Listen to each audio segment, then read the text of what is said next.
crise entre Ucrânia e Rússia deixou expostas antigas divergências estratégicas entre Moscou e os países da Organização do Tratado do Atlântico Norte, a OTAN, que podem levar a um conflito armado potencialmente perigoso para a região e para a estabilidade de todo o mundo. Os dois países têm relações turbulentas nas últimas décadas, com alternância de presidentes favoráveis ao Ocidente e aliados de Moscou na Ucrânia. Em 2013, por pressão da Rússia, o governo ucraniano desistiu de um acordo que poderia pavimentar a entrada na União Europeia. Isso levou a uma revolta nas ruas e à queda de Viktor Yanukovych, alinhado ao Kremlin. Os anos seguintes foram marcados pela anexação da Península da Crimeia pela Rússia, pelo conflito entre separatistas pró-Moscou e o exército local no leste ucraniano e pela retomada da candidatura de Kiev a uma vaga na OTAN.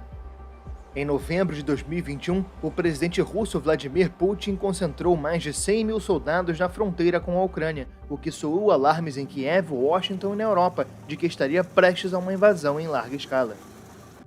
A Rússia busca um veto permanente à entrada da Ucrânia na OTAN, mas essa é apenas parte dos objetivos.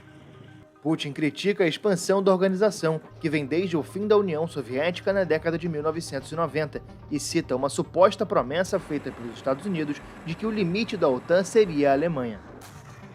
A aliança não respondeu às demandas russas, mas alguns pontos parecem inegociáveis, como o veto à entrada da Ucrânia, a retirada das forças do leste europeu e o status das armas nucleares localizadas em nações como Alemanha e Turquia. Apesar disso, analistas veem um caminho para a redução das tensões pela negociação e, em alguns casos, renegociação de acordos de segurança coletiva, a começar por um novo tratado sobre as armas nucleares de alcance intermediário. O texto anterior, de 1987, foi rasgado por Donald Trump em 2017, assim como outros acordos do tipo. É consenso entre os países da OTAN que a invasão é o pior cenário, já que não há disposição para enviar tropas para lutar contra a Rússia e um conflito armado teria consequências duras também para a aliança. Por isso, a prioridade é a aplicação de sanções.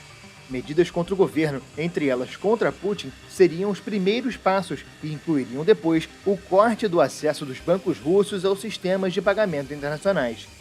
As opções para a Ucrânia são poucas e a maior parte delas é pouco atraente.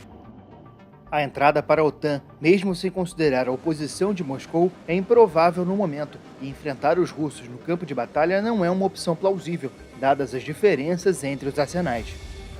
Com isso, um número crescente de analistas defende uma solução com precedentes históricos: a neutralidade da Ucrânia, seguindo os passos de países como a Finlândia.